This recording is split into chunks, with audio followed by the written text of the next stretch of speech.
wujud sejati tresno liwat tembangan kang kapindo enten ono kabar saka aku kang kegawa angin wengi muga dadi tombo panglipur ing sepi.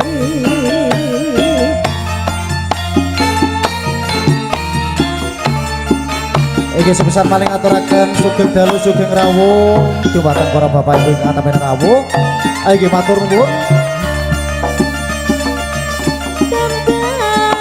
Kangen kapindo wujud katresnaku iki tadi tepe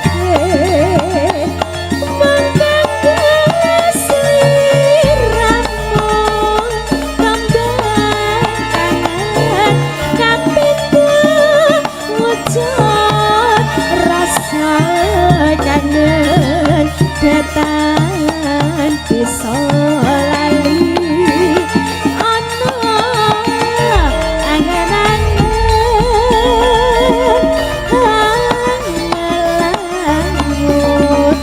langutan tanpa tepi lamun mikir marano kang tak tresnani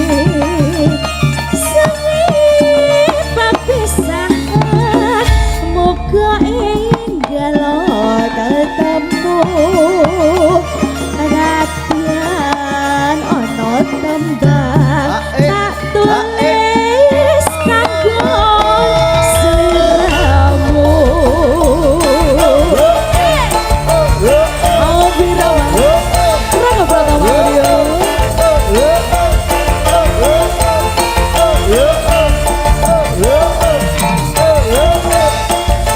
Ya selamat malam, selamat datang. Matur nuwun rawuhipun ingkang badhe kondur diucapkan selamat jalan. Terima kasih.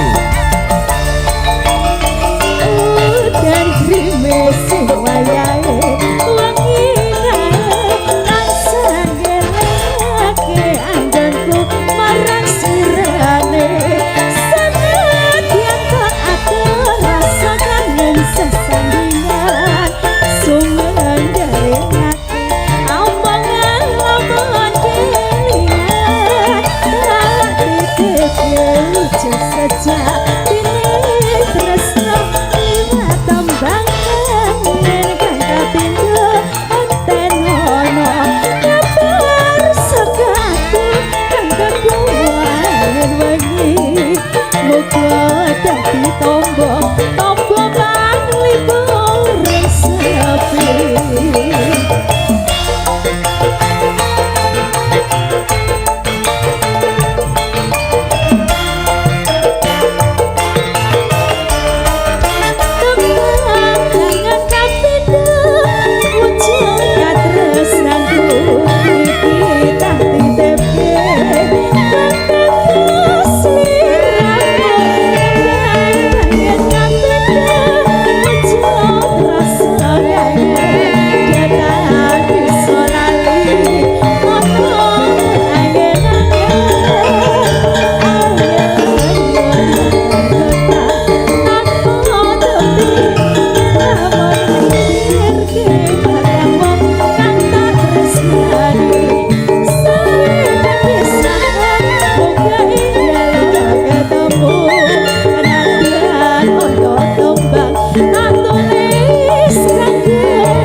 Sampai kaderakan sak menika Kang Mas.